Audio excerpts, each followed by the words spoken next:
Hey everyone, this is Charlie Shrem, and you're listening to Untold Stories.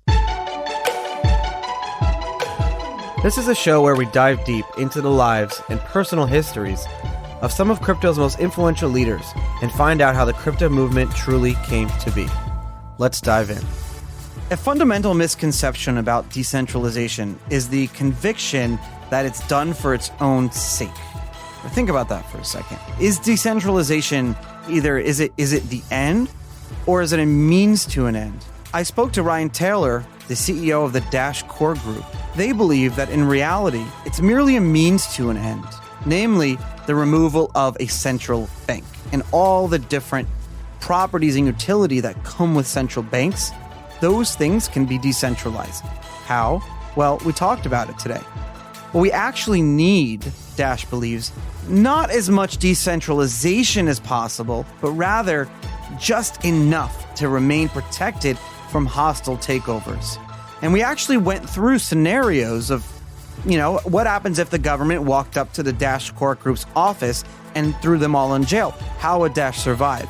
The actual answer is not only would it survive, but it would thrive because it would show how decentralized the system is and how decentralized the project is. I actually learned a lot on this show because I'm a naysayer. But what was interesting is that Ryan and I actually disagreed on a few aspects, but we were able to stay very respectful of each other. Dash fundamentally believes that there's a balance to be struck between decentralization and efficiency. Like total decentralization, meaning every network participant runs a full node, it's equal to total inefficiency, they believe. No one can run a full node on their phone, for example, and neither should they be expected to, because weak hardware hurts the total network performance like the weakest link in a chain. We talked about these different topics. We talked about how user friendliness, user experience is as important, if not more, than decentralization, but at the same time maintaining that, right? Talked about masternodes and how Dash really pioneered the concept of a masternode. Talked about what the hell is a superblock, what is the Dash core group, and what the hell is the Dash Distributed Autonomous Organization. All this and more coming up right after the ads. How do you actually live your life on crypto? How do you do it? I've been doing it since I first got started with Bitcoin back in, 2011. But since 2016, I've been using the BitPay debit card to spend my Bitcoin on a day-to-day basis. And it's been such a great product that I've been using it for over 3 years. BitPay is now sponsoring Untold Stories, and they're going to be giving away free Visa debit cards to all my listeners. All you have to do is visit bitpay.com/Charlie. It's such an easy card to use. You get the card in the mail, you download the BitPay app, you put Bitcoin on the app, and when you want to send Bitcoin from the app into your debit card, it only takes a few seconds and you can spend your Bitcoin anywhere credit cards are offered. It's really so easy. You almost wonder, why didn't this come out in 2011 when Bitcoin first launched? Well, it was very difficult to do. In fact, I actually tried to launch my own debit card, but I wasn't able to because the credit card companies were very reluctant to do it. But now BitPay launched their product, and a lot of other companies have launched credit cards and debit cards using Bitcoin over the years. I still will only use the BitPay card. I'm very loyal to the brands I like, and I hope you guys are too. The fees are very low. You can use it to withdraw cash at ATMs. You can use it all around the world with very, very low fees. A lot of companies have tacked on super high fees, and I don't like that. So check it out, bitpay.com/Charlie. That's bitpay.com/Charlie. You get a free card. You don't have to pay for it. Usually the card costs $10 or more. There's a commitment, but you don't have to do that here. It's a free card. There's literally no reason to not try it out. I've been using it for over 3 years. So check it out. You're a super loyal podcast listener, and you've been listening to my show for a while. So you know that Bitpanda, which is a company based out of Austria, has been working with me for a few months now. And I'm a huge fan of Vienna, and I'm a huge fan of Bitpanda. Let me tell you a little bit about them. Bitpanda is the leading European platform for investing in digital assets. Their core product is an easy-to-use crypto on-ramp and digital asset broker. They have over 1 million users, so they really care about their customers. What's amazing about Bitpanda is really how easy it is to set up an account and get going. They recently launched their own educational platform, and this is super cool, so check it out. Take a listen for a second, where you can learn all about Bitcoin and more. It's free, regularly updated, and you can earn €5 for free when you complete the quiz. So make sure you check it out, bitpanda.com. They are a big sponsor of ours, and please give them some love because they love me. Over the years, a lot of companies have tried doing crypto social networking. But the problem is that there are a lot of really good social networking apps already out there, like Instagram, Facebook, Snapchat. How do we build a social network that's perfect for crypto? Well, I want to talk about Pepo, our newest sponsor of Untold Stories. Pepo is an amazing social media app that's built for the crypto community. What's really cool about it is that you can get rewarded for uploading and putting out good content, and you can also reward with crypto people who put up content that you really, really like. It's fast and simple, and it's the first crypto-powered app to be approved by the Apple and Google App Stores. You can find me on Pepo right now at Charlie Shrem, the same handle as my Twitter, and I'm going to be posting interviews, travel videos, and more. So make sure you check out Pepo. It's super cool. Pepo.com. Enjoy it. Untold Stories wouldn't be here without the amazing production company Blockworks Group. A few months ago, I approached Blockworks Group and I said, hey guys, I want to do a show, Untold Stories. Can we make it happen? And these guys are the only event and podcast production company that I trust. Really, the show is powered by them, and it wouldn't be here today without the amazing work of the Blockworks Group team. So for access to all the premier digital asset conferences and to check out their other podcasts in their network that they produce, check them out at blockworksgroup.io. That's blockworksgroup.io. I promise you will not be disappointed. A lot of times on this show, I'll bring on guests and topics that interest me. Things that, I think are cool, quirky, but also different topics and discussions that we're not talking about, things that have been around for so long. And we're very fortunate today to have on the show Ryan Taylor, who is the CEO of the Dash Core Group. Now, if you've noticed, I didn't say the CEO of Dash because there's no such thing. So what is the Dash Core Group? Well, actually, it's good we have Ryan to tell us about it. Ryan, welcome to the show. Thank you very much. I have to say, when I first found out about Dash, and I went to your Reddit, and I read the sidebar. I didn't know much about it, and it was one of the first things that struck out at me was how much you care about product and user experience. And the reason I want to bring that up, and most people are going to listen, is like, well, who gives a shit? So does every crypto. But no. And I'll tell you what I mean by that. And I'd like for you to respond. If you talk to, developers, you talk to a lot of people who are involved in Bitcoin, Ethereum, et cetera, a lot of the mantra is, if we build it, they will come. And we need decentralization, we need scalability, we need security, and we need privacy. But as you know, Ryan, when you do that, user experience falls to the wayside. It's very difficult to maintain a rich user experience, but have at the same time, a path to decentralization, privacy, and security.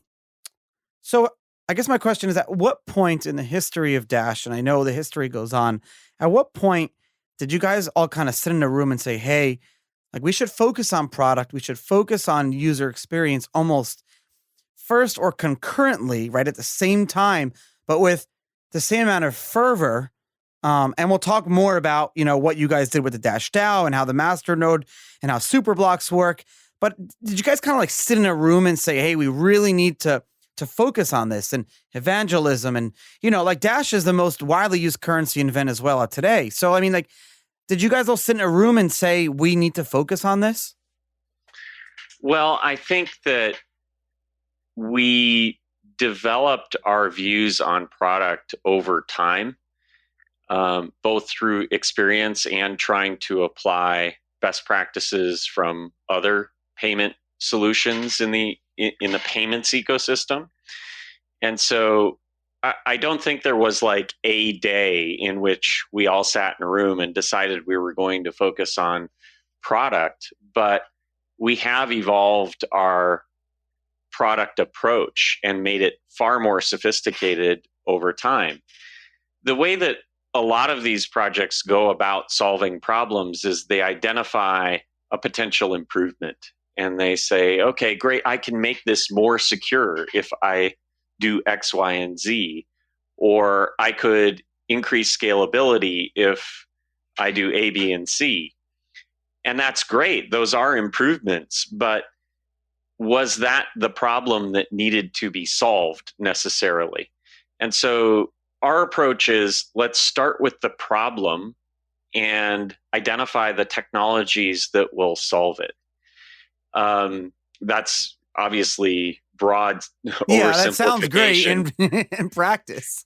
Yeah, In theory. and so, I mean, we basically did a combination of identifying what really great payment systems that experienced a lot of growth had, and tried to bring that over to cryptocurrency. And then we also identified what are the big problems that average users have with cryptocurrency and how can we solve those. And so we've really taken a very targeted approach to the improvements that we're making. And some of the big ones that really differentiate Dash is it's the first instantly settled cryptocurrency, which means not only can I transact instantly, but those funds settle instantly and I can respend them safely without any risk of a double spend. Before you move on and expand on that, I want to highlight something you just said. You said this term, average crypto user. That's very interesting that you said that, because you don't hear that often. A lot of crypto, and I'll use Bitcoin for example. I guess at this point, almost like if you were to tell me right now, hey Charlie, is Bitcoin ready for the average user? Listen, I'm a perma-bull for life. I'm ride or die like with crypto, right? But if you tell me if it's ready for the average user, Ryan, I'm almost going to tell you no. And that's okay. Like, I'm okay with that. I don't think that it's ready yet. But you're telling me that out of the gate, you're building this for the average user. And I don't know if you've ever heard me give talks, but I've brought up Dash in a few talks. And one of the things that I almost always say is the Dash users, the users that are using Dash, they aren't, yes, you do have your your ideological fervor type people using it, of course, but you have probably hundreds of thousands of average users. And what I've talked about in that talk is that, and and this is something I really want to point out, that you need to be given more credit for this. And I don't care if I get trolled on the Twitter for this, but you need to get more credit for this. The guerrilla marketing, and you know what I'm talking about. You guys are out there bringing on people to crypto. And yes, they may be entering with Dash, but if you look at the statistics, most people who own crypto own more than one. So first of all, thank you for that. But secondly, why isn't that message pushed out more? Why don't I see that being talked about? It's a tough one. I honestly don't know. If you look at Dash's growth in terms of transactions, in terms of wallets, it's very clear that we're gaining users at a pretty rapid rate. Looking back over the last 4 quarters, on our last quarterly report that we submit to the community, we had double-digit transaction growth every single quarter. We had very rapid growth in active wallets on active devices, especially in Venezuela, where cryptocurrency adoption is actually occurring. Can I just say something? I've never seen anyone ever say that we give our users a quarterly report. Okay, continue now. Yeah, I think that transparency is really important, and tracking metrics that matter for the long term. And so I think when you look at the statistics, they're incredibly impressive. And not all cryptocurrencies have grown every quarter over the last year in terms of their usage. We compare ourselves against Litecoin and Bitcoin Cash and Bitcoin and other trackable metrics. And a lot of those quarters were down quarters for the market as a whole. And so we've had this very consistent growth in usage.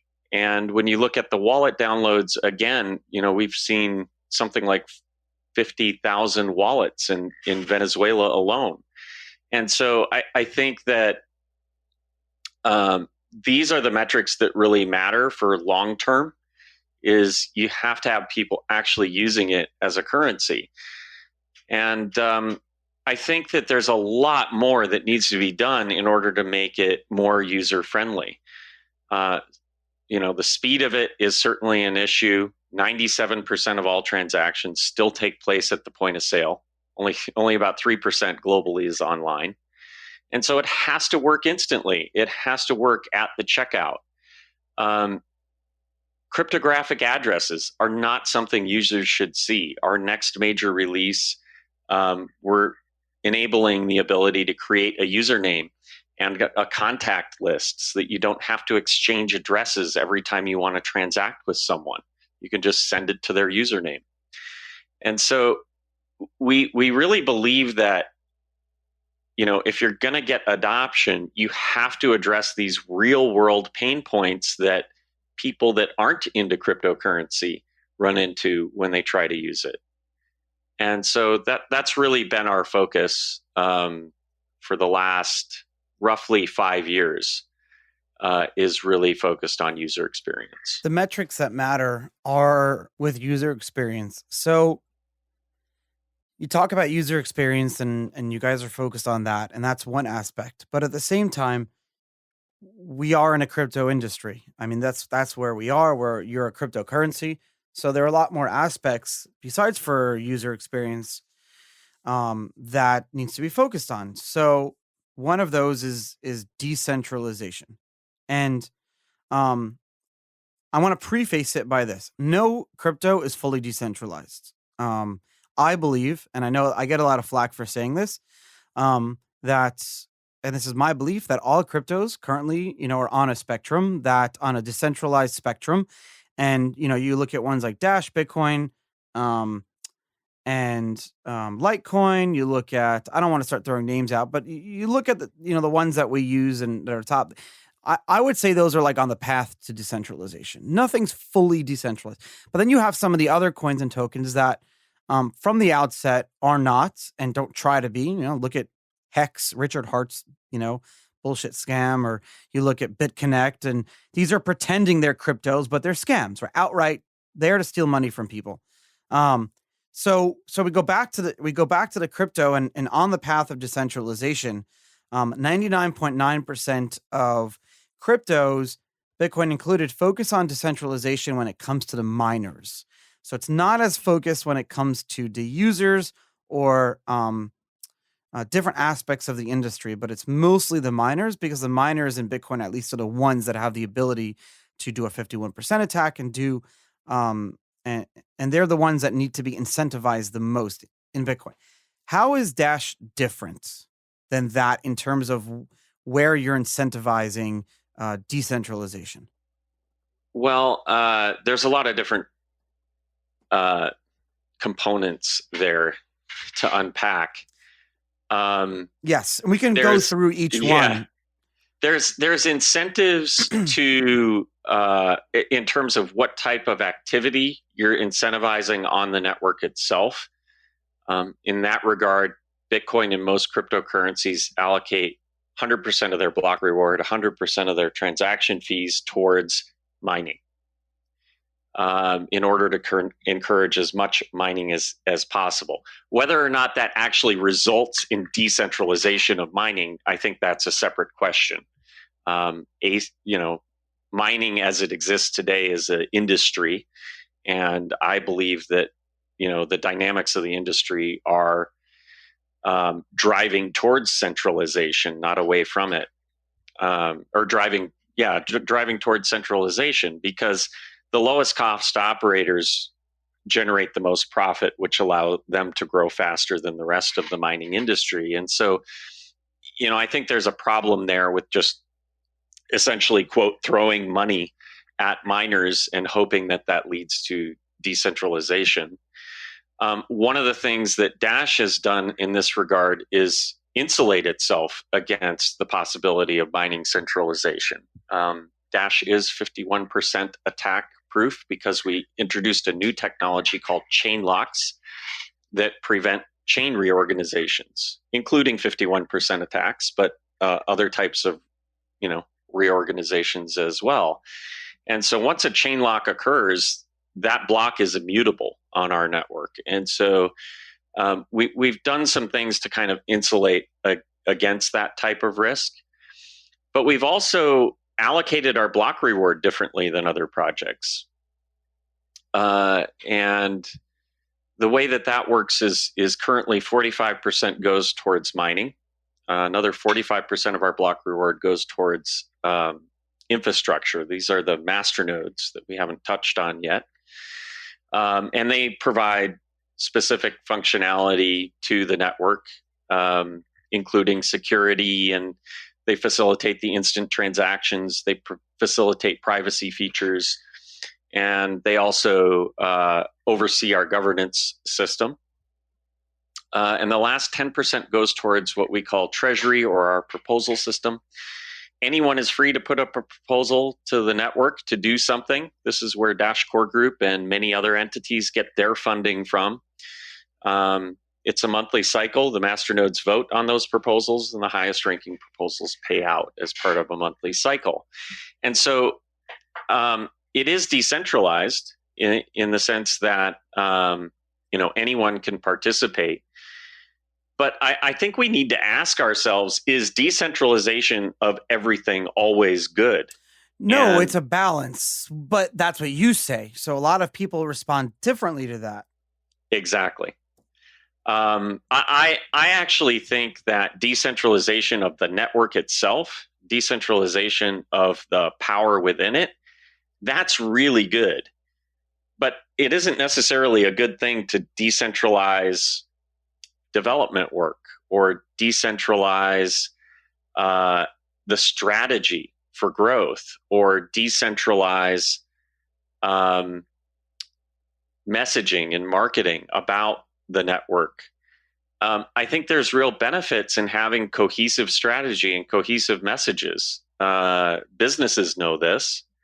And so how can a decentralized network delegate that responsibility to a set of people that can deliver on that? And as long as they retain the power to revoke that authority and give it to someone else, I think that's a healthy thing. And so I think we have to ask ourselves, what decentralization is valuable, and where is decentralization not that valuable? And if it's better to go a different route with a particular aspect of the network, let's just make sure that authority is granted in a decentralized way, if that makes sense. It does make sense. And so I just want to formulate my thoughts here, because this is a moment that needs to be taken seriously. And I'll tell you why. So I see your belief, and I see the belief in the mantra of Dash, and I respect that a lot. And I believe in the balance of things, like you're saying. And so by owning Dash, it allows me to participate in that experiment, right? It allows me to participate, and it hedges me from me being wrong. What do I mean by that? So in this situation, I may not agree with you. And that's okay, because, I feel like this whole thing is just one big socioeconomic experiment. So my belief, and I could be wrong, is that the lack of governance and the lack of, this infrastructure is good enough governance in and of itself. Now, maybe not for like the whole world or anything like that, but as a social experiment, I'm really intrigued to see how, for example, with Bitcoin, where there's an immense lack of governance, but that creates governance in and of itself. And so what you guys are doing is different, because you're saying that that there needs to be a balance, and decentralization is very important, and incentivizing various decentralization, various parties is important. But at the same time, having a balance and having governance and having different checks and balances is important too. So I agree with you, but I agree with me too, right? And so here's a situation where like we can disagree, but we can still have, respect for each other. But at the same time, as long as I'm owning Bitcoin and Dash, it doesn't matter who's right, because we're hedging ourselves down the road. And this whole Ryan, this whole tribalism thing that we see even today is so stupid, right? It's so dumb. Why does that still exist? Especially with a very open community like Dash, you don't see the troll army that you see with like Ripple and some of the other ones. Why isn't that? Why do some projects and coins and tokens have like their troll army or like the hostility, but other ones don't? Like you look at and this is not my opinion. Anyone could go right now and go look at the Dash forums, look at the Dash Reddit. And then go look at the Ethereum Reddit and the Ethereum forums. Go look at the Bitcoin one, and you'll see a difference in attitude. How have you been able to foster that, and why? I think you have to look at what is the source of a lot of that. It's really emotional, right? And I think people develop an emotional attachment to the projects that they are involved with. I think that a lot of people have the viewpoint that it is a zero-sum game, and that another project's success comes at the expense of mine. And it creates this dynamic in which people, I think, feel a bit like attacking one another. What's different, I think, about Dash is a few different things that kind of differentiate our community. And I'm not pretending like we don't have that no one's component perfect as well. Yeah, I mean, there's obviously individuals within our community that kind of lash out at other projects from time to time. But I think when you look at the overall culture, the couple things that differentiate us, one, I think we're a pretty pragmatic group. We attract people to our project that are interested in problem solving in a very pragmatic way. Accessing average consumers, solving real world problems. And so I think it just attracts a very pragmatic group to begin with.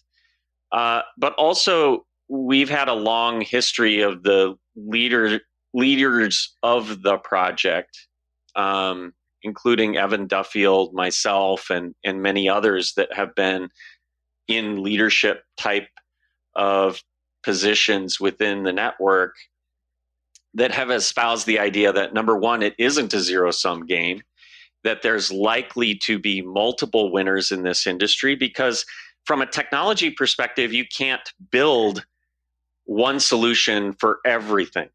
You can't be good at microtransactions and be fastest and be the most liquid and you can't be everything. And so there's likely to be multiple solutions for different use cases. And so I think we kind of have this culture of it isn't a zero-sum game. There are ways to compete in an indirect way, where we're just addressing different issues in a different way. And I think that leads to kind of a culture of looking at other projects and saying, hey, what can we learn from here? Where do we compete? Where do we not compete? How can we position ourselves within this market without getting angry over what other projects are doing? It's just silly. I mean, it really is. You don't see this in really any other industry, where people get vehemently emotional about what other solutions are doing. You really don't. And it's so interesting that you say that, because I had Jeff Garzik on the show not long ago, and Jeff worked under Linus Torvalds at Linux at Red Hat for like 15 years. And he was telling me how he said it's not like a good comparison because it never got as heated, but he said they'd have the same like fights over things about Linux, and instead of crypto Twitter, the office would like take sides, and you'd have like battles and stuff like that over this, like big blocker type stuff for Linux. And it was interesting that he said that. But you're right. Listen, every project, every coin, every token that's involved in our space now, it's an experiment. And a lot of the times, most of the time, we don't really know what we're doing until after. So we're like throwing shit at the wall to see what sticks. And then when it does stick, then moving forward, we can really work towards making it better or changing or growing or whatever. And sometimes it takes a little bit of time to get to that point. So if you look at like the origins of Dash, just like other coins and tokens, the origins and how something came to be, it's controversial, right? No denying it. People talk about it and people ask about it. You guys have largely been able to be very transparent and very upfront. But there's always like, and so we can go into very little detail. But basically, in 2014, Evan Duffield, the creator of Dash, forked Litecoin with improvements, which is actually very interesting because I originally had thought it was a fork of Bitcoin. But there were a lot of different changes. And so I would even venture to say that modern day Dash is extremely different than what Bitcoin or Litecoin is today. And there were a few iterations, right? There was originally was Xcoin, but then it was changed to Darkcoin, but that really wasn't like, the best of names. So then it was Dash, digital cash. It's amazing. It's a great brandable name. Do you think that because of the controversy at launch and the questions about distribution, and that has changed, distribution has gotten better. Do you think that because of these questions that were raised about what the origins of Dash were, do you think because of that, you guys are constantly working super hard with almost that like chip on your shoulder? So I guess to rephrase that question, do you think without that chip on the shoulder, you guys would be as sensitive and caring as much about product, about user experience? Do you think you would be caring as much if you didn't have that chip? I believe we would. And I say that because that philosophy has been there since the beginning. And it was one of the reasons why Evan started the project in the first place. And when I got involved, I was attracted by that. I brought my payments experience to the table, which in many respects focuses a great deal of our effort on product. And so I think it would still be there. But I do think a lot would be different. I think your average consumer, for example, the type of consumers that we're getting in Venezuela, they don't really care what happened back in 2014. They care whether it solves their issues that they're facing today. And as time goes by, I think it becomes less and less of an issue, even within the cryptocurrency community, because as you pointed out, distribution gets better. The coin itself, even if you're running masternodes and collecting rewards for doing so, it's dilutive over time. More coins are going to other sources than to masternodes. And so, distribution, even if you do nothing or sell none of it does get better over time. And so 5 years on, 5.5 years on, that really isn't a real issue anymore. Within the cryptocurrency communities, it can matter, but I think people are recognizing, well, clearly Dash is not a scam. We've introduced a ton of technology over the last 5 years. We introduced the first privacy features. We introduced masternodes, which of course are in hundreds of coins now. We introduced the concept of a DAO and a treasury. We're the longest running DAO in the industry. We have incredible legal structure surrounding the project. We've got chain locks, which prevent 51% attacks. We've got instant send. You just go through all the innovation that Dash has brought to the table, and I think it's pretty laughable at this point when you hear people talking about Dash being some kind of exit scam or something. Well, there's education that needs to be continued to be done, and that you guys have been doing. How do you actually live your life on crypto? How do you do it? I've been doing it since I first got started with Bitcoin back in 2011. But since 2016, I've been using the BitPay debit card to spend my Bitcoin on a day-to-day basis. And it's been such a great product that I've been using it for over 3 years. BitPay is now sponsoring Untold Stories, and they're going to be giving away free Visa debit cards to all my listeners. All you have to do is visit bitpay.com/Charlie. It's such an easy card to use. You get the card in the mail, you download the BitPay app, you put Bitcoin on the app, and when you want to send Bitcoin from the app into your debit card, it only takes a few seconds and you can spend your Bitcoin anywhere credit cards are offered. It's really so easy. You almost wonder, why didn't this come out in 2011 when Bitcoin first launched? Well, it was very difficult to do. In fact, I actually tried to launch my own debit card, but I wasn't able to because the credit card companies were very reluctant to do it. But now BitPay launched their product, and a lot of other companies have launched credit cards and debit cards using Bitcoin over the years. I still will only use the BitPay card. I'm very loyal to the brands I like, and I hope you guys are too. The fees are very low. You can use it to withdraw cash at ATMs. You can use it all around the world with very, very low fees. A lot of companies have tacked on super high fees, and I don't like that. So check it out. bitpay.com/Charlie. That's bitpay.com/Charlie. You get a free card. You don't have to pay for it. Usually the card costs $10 or more. There's a commitment, but you don't have to do that here. It's a free card. There's literally no reason to not try it out. I've been using it for over 3 years. So check it out. And thanks for listening to Untold Stories.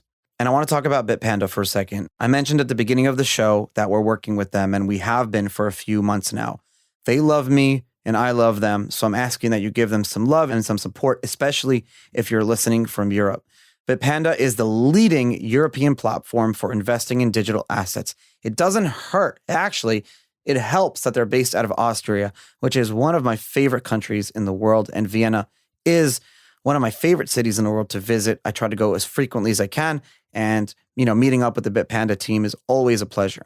I really like Bitpanda's approach. Why? Well, basically, what they're doing is to apply the same tech that we're used to from Bitcoin and apply it to other digitized assets. And I'll explain why. And if you check out their website, you'll understand how that actually works. Because they're really pushing hard for bringing crypto to the masses and educate people on the topic. Unlike other companies that just want to really give love to their customers, Bitpanda is giving love and spending money on mass adoption, just bringing more people into Bitcoin. With their recently launched educational platform, it's not only free, it's called Bitpanda Academy. It's not only free, but you'll actually learn and you'll earn €5 just for taking quizzes on their site. So it's a great way to force you to learn more about Bitcoin. Check them out. Again, they give me love, so I'm asking for you, my listeners, to give them some love. I don't have the data in front of me, but I wonder if you did a Google search trends, right? Of the words dash and scam. I bet you'd see a chart that is just a continuous decline. I would put money on that. But I don't have the data in front of me. Regardless of what that chart says, I can tell you that is the experience that I've had personally over the last. But don't you think then, if I were to re-ask you the question I asked you 10 minutes ago, or not 10 minutes ago, 5 minutes ago, if you didn't have that chip, right? Don't you think you guys wouldn't have been able to do as good of a job than sitting here today? Maybe. I personally don't think it would have changed my behavior or my objectives or the goals that I've set out for my involvement in the project. I don't really see much evidence of it. Within our work Slack is kind of the tool that we use to coordinate with all of our developers and people in other roles within the organization. And there isn't a lot of talk about it. There isn't a lot of talk about price. There isn't a lot of talk about anything except, how are we going to make a better product? What are the problems we need to solve? How are we getting integrated into more services? These are the types of things that we focus on because I think we just have this culture that if you do the right things, we'll continue to grow as a project. And that's played out over the last 5 years. And so I don't think we have this huge chip on our shoulder. I think that we view it as an unfortunate thing that we have had to deal with, and it's diminishing in importance over time. I don't think you guys have a chip. I think my point of the question, maybe I shouldn't have used the word chip, was to show, our listeners that you can use negative experiences in your life to your advantage.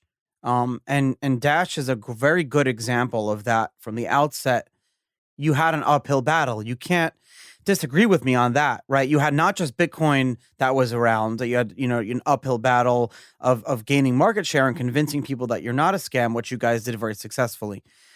And the reason I asked the question, because Ryan, it's a very common question with other, crypto entrepreneurs like yourself. And a lot of the times, the answer is that basically, and they almost won't admit it. But, I'll give you an example. You have someone who grew up in Argentina, or Venezuela, or a place where money wasn't sound, and now they are the CEO of a crypto company.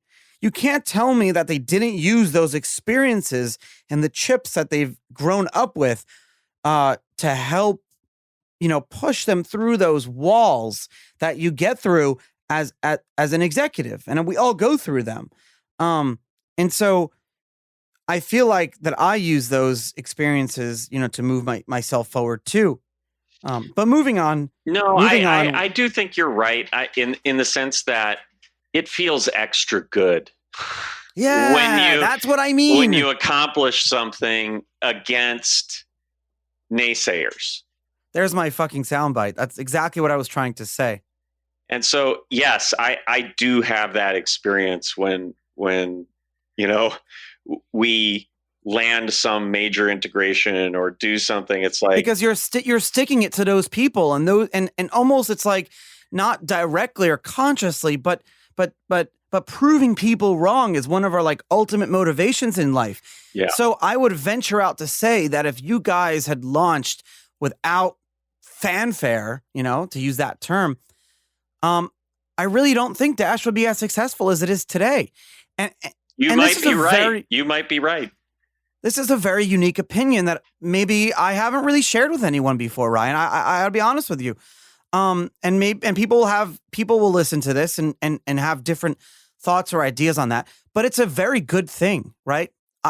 If I never had went to jail, I would have never launched this podcast. Simple as that. And I could tell you why that's true. But it's true. It's as simple as that. But I want to move on because, like I said, we could talk about this for hours, and we're already half through the show. I want to talk about two things. I want to talk about the Dash DAO and the super blocks because those are very important, integral to the organization. The concept of masternodes is not new today. A lot of projects, coins, and tokens have that concept of masternodes and staking, and I want to talk about in a second why you guys were unique to that. But this was very cool in 2015 when you guys launched the concept of super blocks and the Dash DAO. Can you explain very briefly what those are?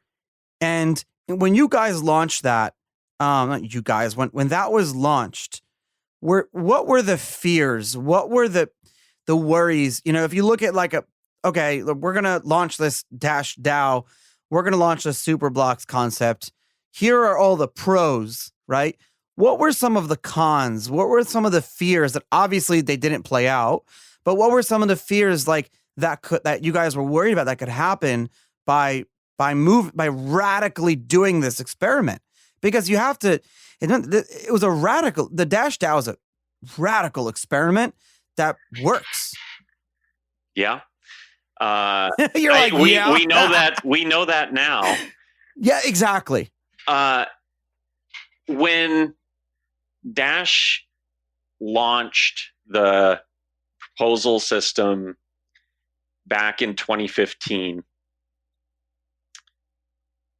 I think that there was a bit of a fear that this would become like some kind of honeypot for Evan and the founder of Dash, and that the network would essentially allocate a large amount of the rewards towards his team, and that it would lead to centralization. I think that was one fear. And I think there was another fear that it would drive away investors or masternode operators, because we were reallocating a portion of the block reward towards this proposal system, and it meant lower rewards for masternode operators. And there was actually a lot of debate that happened, as I understand it, quite privately, about how much that allocation should be. Evan wanted it to be a bit higher, towards 20%, because he felt like that was a really strong use of the resources of the network. And others didn't want to see it happen at all. And so I think there was a compromise of around 10%. Just having conversations with masternode operators. And so I think there was just a great deal of skepticism that this would deliver anything of value. Of course, our proposal system has been kind of our killer feature. It really has allowed all of these local teams to be incentivized to go out and work on Dash adoption in Latin America and Europe, here in the United States.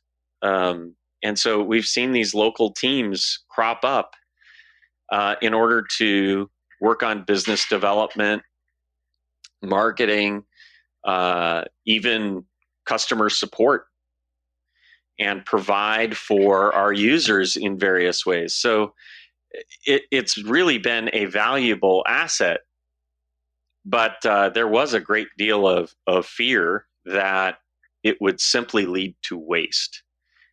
And in the process, come at the expense of the masternode operators and the miners.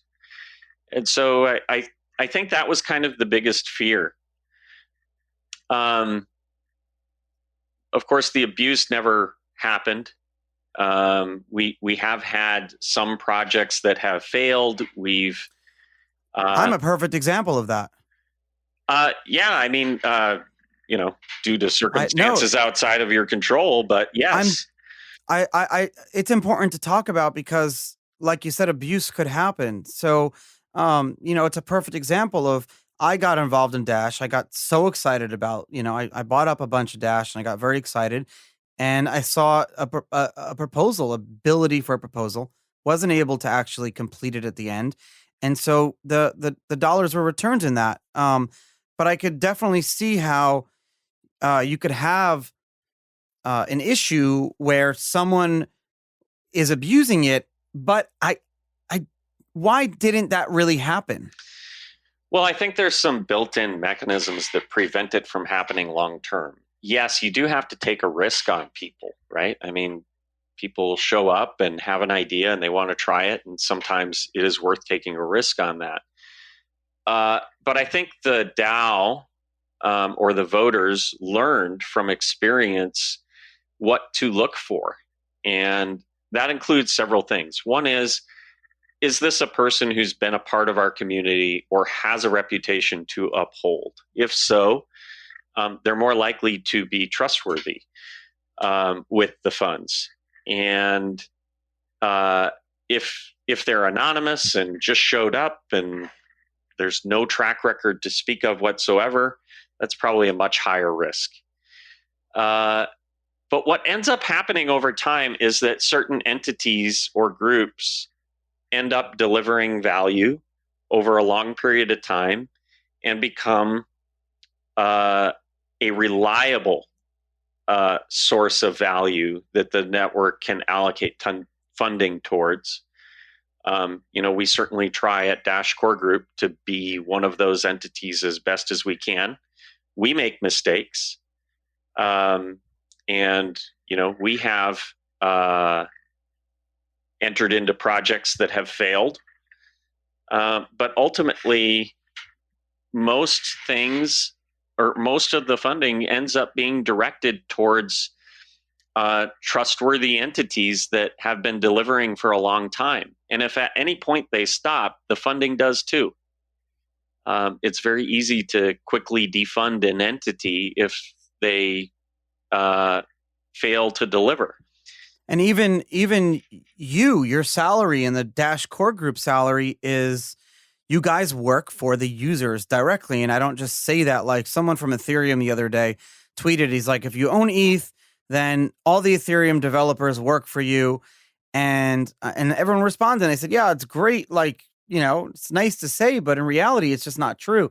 But in Dash, it is true, right? Because, and it's not like your whole salary for the year is paid up at front. You, just like everyone else, have to wait for that monthly super block. The masternodes have to continue voting for you guys and want you in there.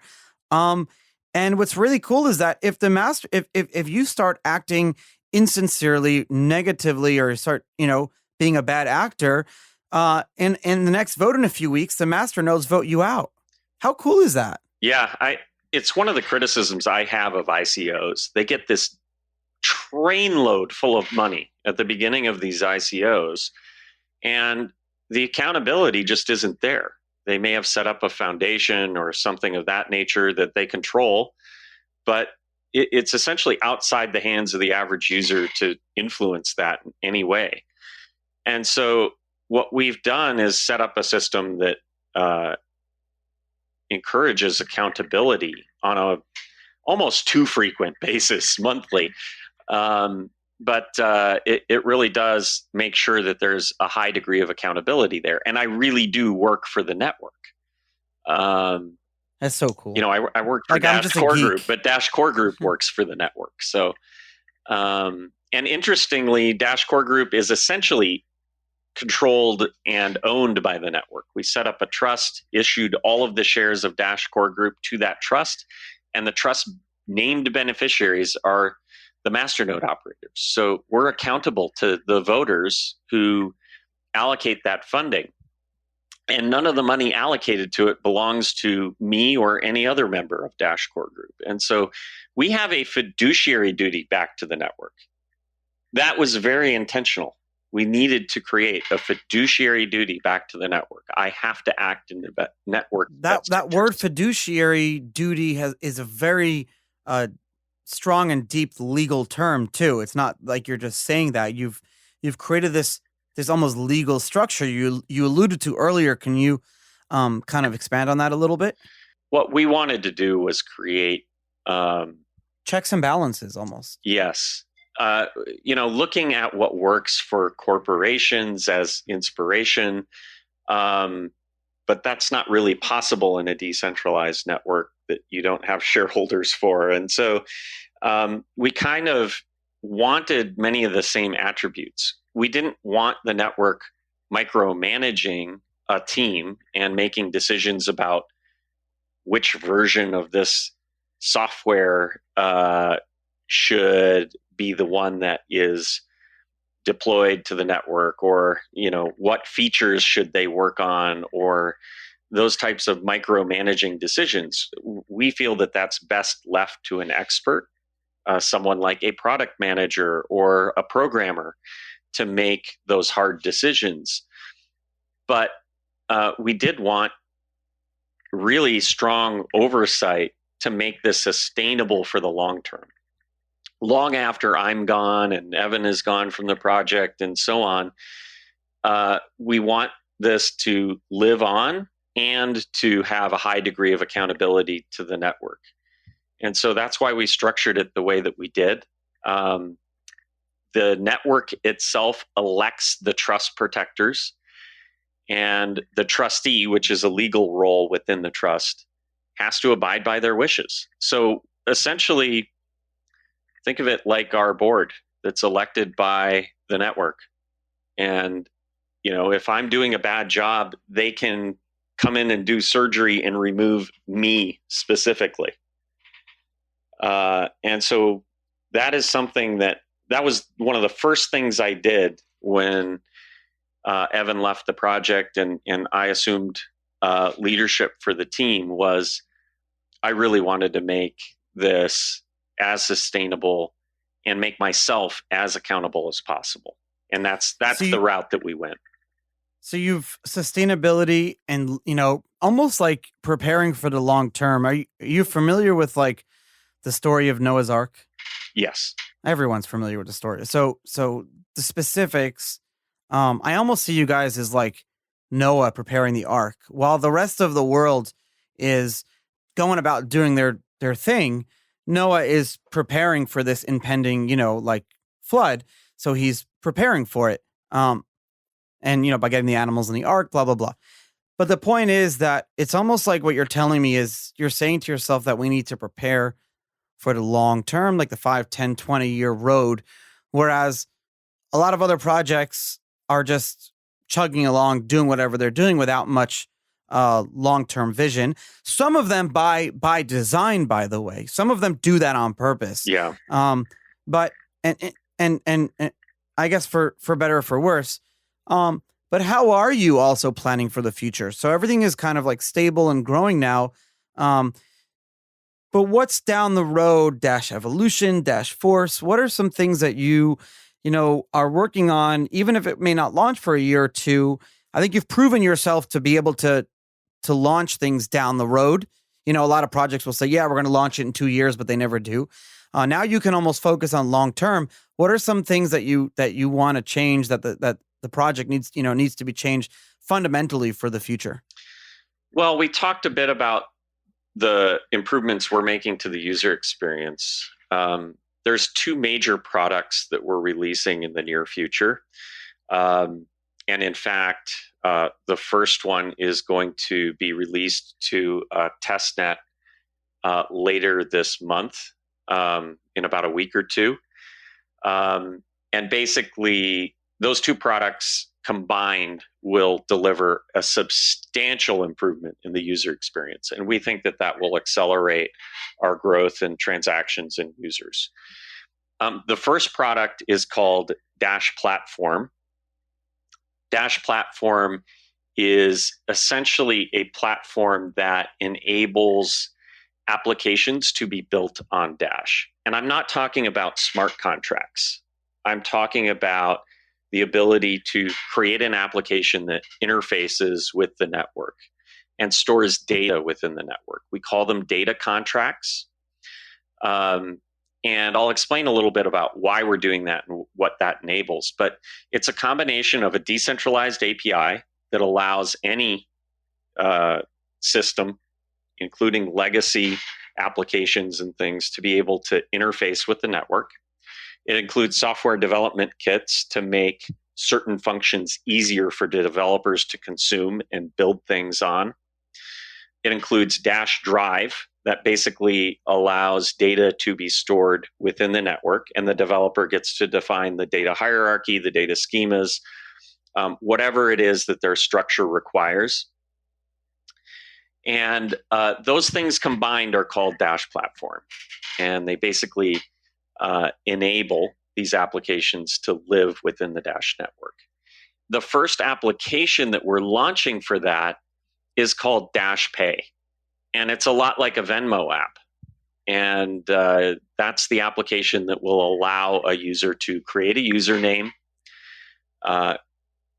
send a friend request to Charlie. Charlie accepts that, and now Ryan and Charlie are contacts within the network. And now I can just make a payment to Charlie.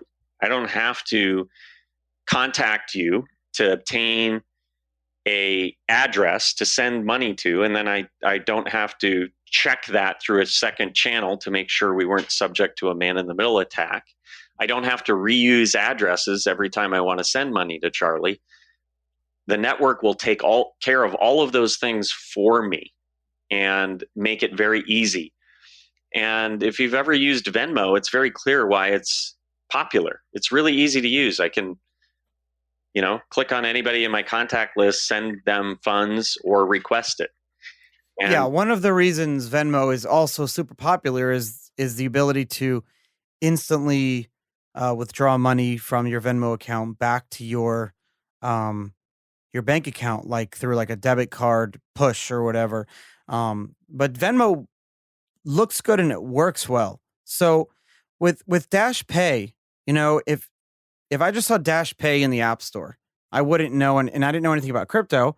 The name sounds great, Dash Pay, fast, and it's a payment app, right?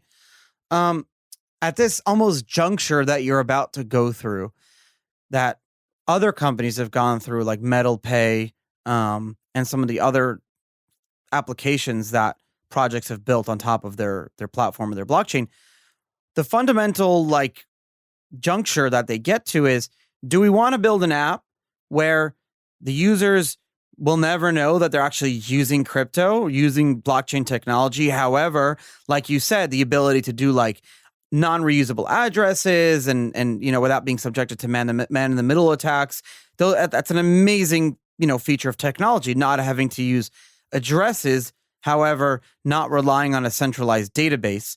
So the question is, will you guys build it for a non-crypto audience, or will you know that you're using crypto while you're using the app?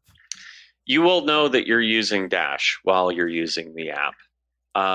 But keep in mind, we're targeting markets that cryptocurrency is well suited for, and that Dash in particular is well suited for, with instant transactions. And so when you consider that, the groups that we're accessing may actually prefer cryptocurrency over alternatives. A perfect example here is Venezuela, where we've seen probably the greatest amount of adoption. Users there don't want to deal with fiat. They actually want to transact with cryptocurrency. They've learned about it and they're interested in it. And so I think that, the markets that we're targeting, that's actually a good thing. The second thing I would say is we're integrating into services directly within our wallet that allow the cash in and cash out. If you don't want the cryptocurrency fluctuation risk, you can easily hedge that out. An example here is in our wallets, we've integrated directly with Uphold. And so you can convert to fiat currencies, other cryptocurrencies, and you can do that directly within your Dash wallet. And so, we're trying to reduce the friction of getting in and out, just like you said, be able to send money to your bank account. And we're doing that through partners like Uphold. And then making the user experience of the cryptocurrency itself similar to the leading products that they're already accustomed to. We want to be relevant to people. And in order to be relevant, there shouldn't be this huge learning curve about how cryptocurrency works and what these addresses are and how can I get one from somebody else. The attitude oftentimes in the industry is, well, people need to learn about it. And my reaction is, no, you need to make a product that they don't need to learn about. That should be the attitude of the industry. But our industry is led by ideological and But do you think I know what you're going to say, and not to interrupt you, but are we still led by that? I know that in the beginning we were anarcho-capitalist, ideological, and I'm one of them. That's why I got into it. I'm a huge ideological person. But but I'm not leading this industry anymore. I don't want to be leading this industry anymore. Do you think we're still being led by ideological people, or is that changing or thawing? I think it's thawing over time, but if I compare crypto to other industries, there's a lot of focus on engineering leaders. There's a lot of focus on academic solutions rather than pragmatic ones. But what's the vision? What's the, because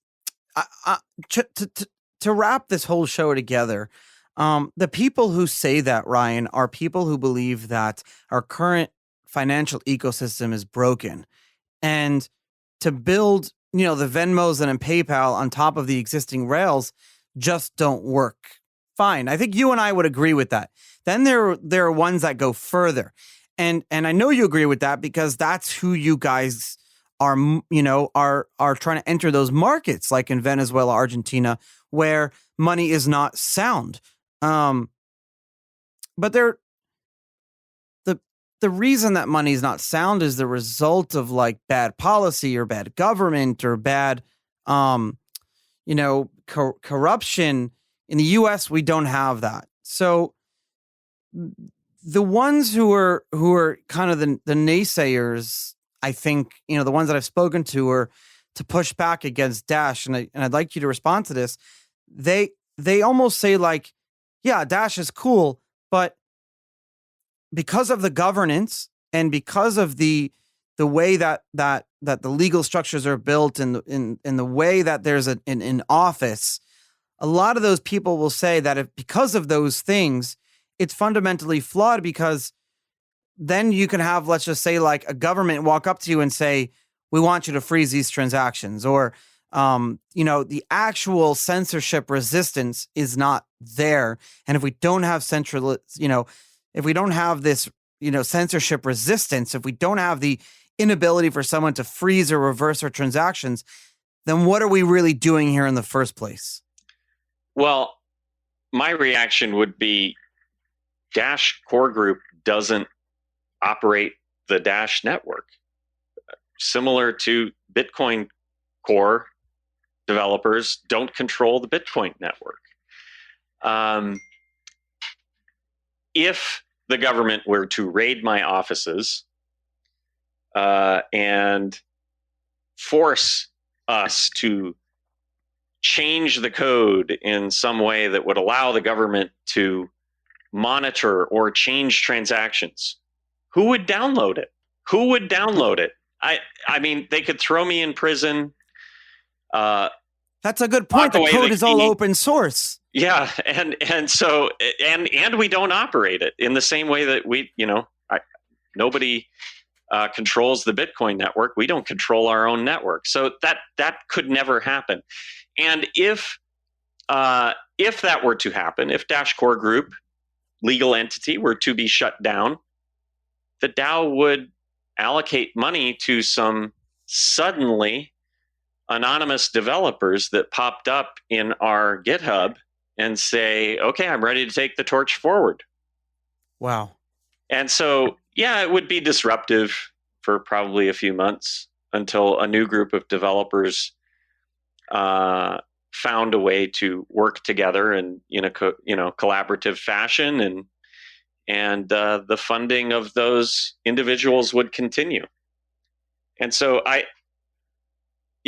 these doomsday scenarios don't make any sense in a decentralized network in the same way that they don't make sense in Bitcoin's decentralized network. On this show today, we dispelled a lot of the, what the naysayers say. And on this show, you and I have disagreed. And that's very important, because to be able to have conversations where two people don't agree but respect each other, that's the future of our industry. You guys have been able to do that. And so, Ryan Taylor, you're the CEO of the current Dash Core Group, hopefully for the future. But like you said, Dash exists above all of us. And as long as all the parties continue to maintain that balance, the project will continue to go on, even if one party in that balance disappears. And I think you've taught us that on this episode. So Ryan, again, thank you so much for coming on the show today. Very intriguing conversation. A lot of people are going to have questions and thoughts and would like to learn more about Dash. So if someone didn't know about Dash and now they're more interested, where is the first place that they should go to learn more about it? Well, I think the starting point for anyone would be dash.org, our website.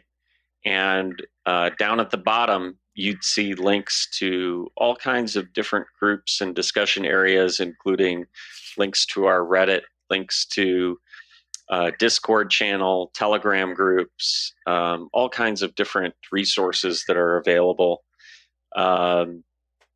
And there's a lot of really useful things on the website itself in terms of things people can do.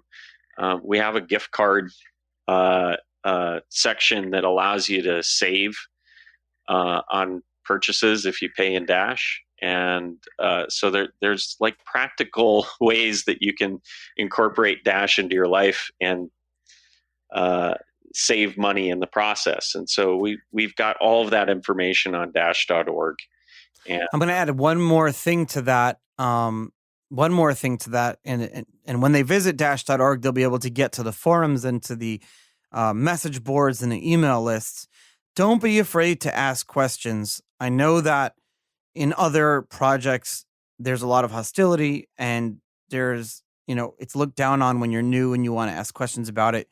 Don't be afraid. The folks who are involved in Dash, the Dashers, or what do you guys call yourselves? Dashites? Dashers? I guess Dashers. Dashers really are very sure. Friendly people. Yeah.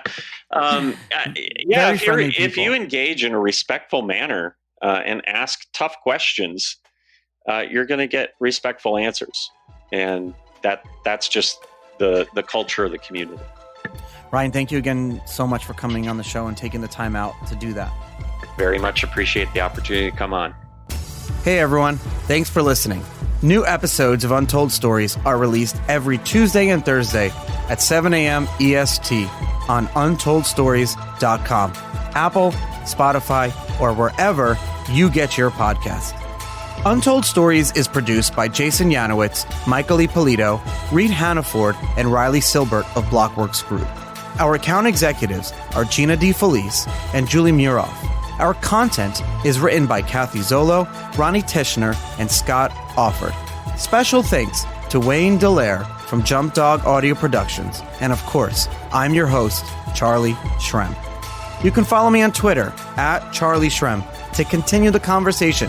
Send me some messages, feedback, or anything you want to say. And remember, please give some love to my sponsors, and I'll see you next week. Remember, strength in numbers and information is power.